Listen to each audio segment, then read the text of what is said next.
Well, hello. Thought I would do a quick 4-card energy reading here. I'm testing out some new software, kind of a new setup for doing these.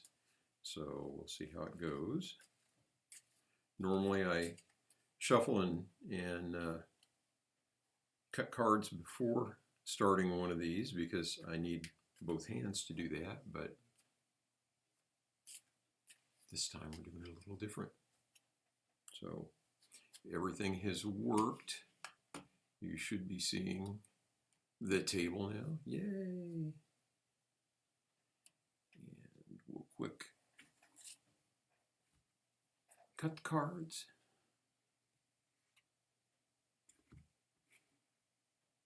Okay. Now we're going to do 4 cards, and this will be physical, emotional. Move this down a little bit. Oh, I don't like that glare. That's not good. This will be mental and spiritual. Okay. Well, this is interesting. So in the physical realm over here, we've got the 8 of Pentacles. And I think of that card as being about, kind of practice makes perfect, about repeating something until you get it right,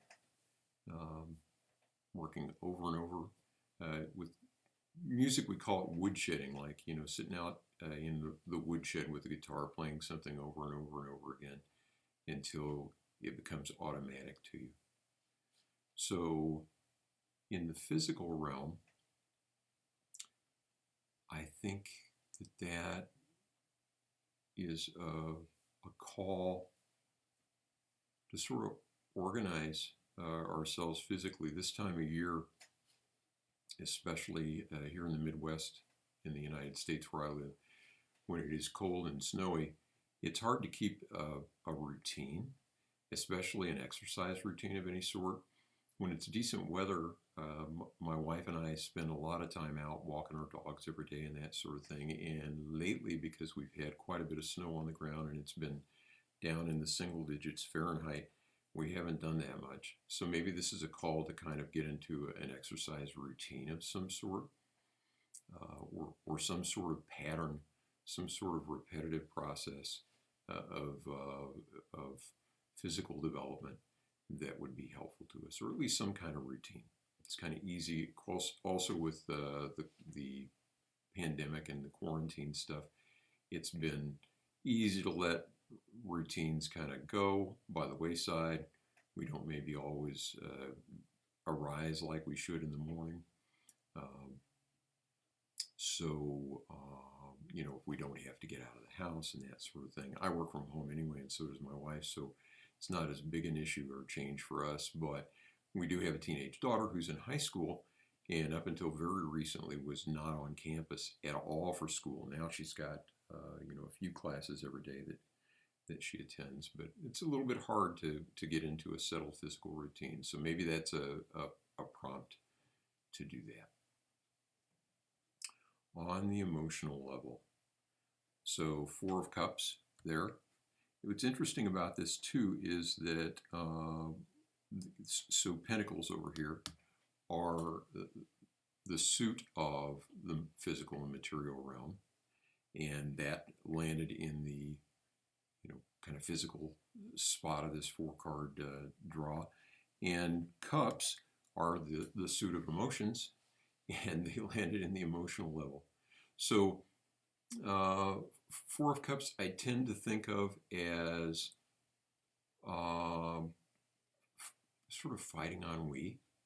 The 3 Cups sitting before the figure on the card there, and then the 4th cup kind of appearing as a gift, and yet he's unmoved. He's just sitting there very quietly and I kind of always thought of it as a card about dissatisfaction, but recently, when it came up in a daily draw, I thought of it a little differently. I thought of it as being sort of the card of equanimity. Fours in tarot are about stability in general. And so think about the suit of cups about emotions and the stability of the fours. And maybe that just means a real sense of equanimity. Nothing's going to phase this character sitting there. It's almost like Buddha under the bo tree.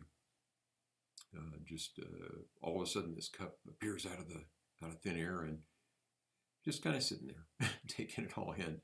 So maybe again during especially this this time of very extended quarantine, or at least lessened activities out in public, that is a prompt to sort of take things as they come, to not get too flustered by things, and to keep our sense of balance and equanimity about us. Okay. Next, we have the mental realm, and we see the Hermit. Hermit is a card of being on a personal quest. It's a card of introspection, a card to a certain extent of, I don't know if isolation is a good word to use, but of doing things alone, of kind of going deep inside yourself and looking within.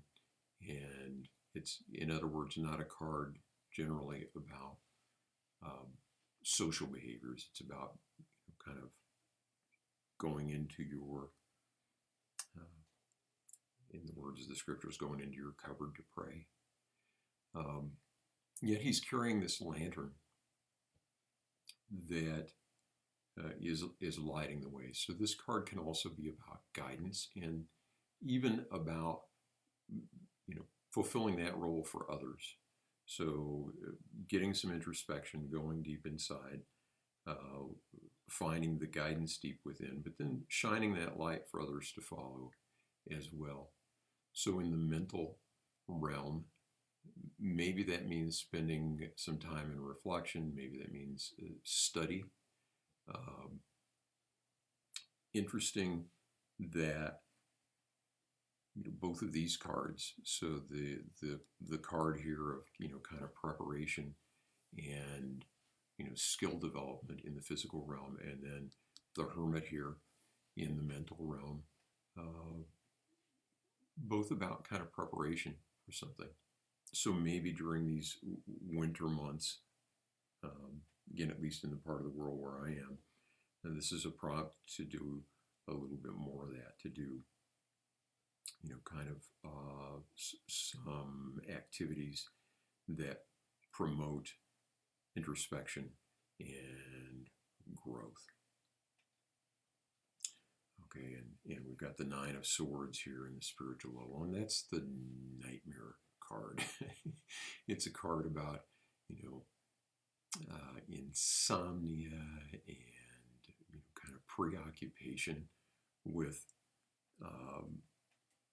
maybe a problem or something that you're working on. And we see the character has face in hands there with these swords hanging on the wall. And so not a terribly pleasant card there. In other tarot traditions, and not the Rider-Waite-Smith, which these cards, I should have mentioned, are the Radiant Wise Spirit version of the Rider-Waite-Smith deck.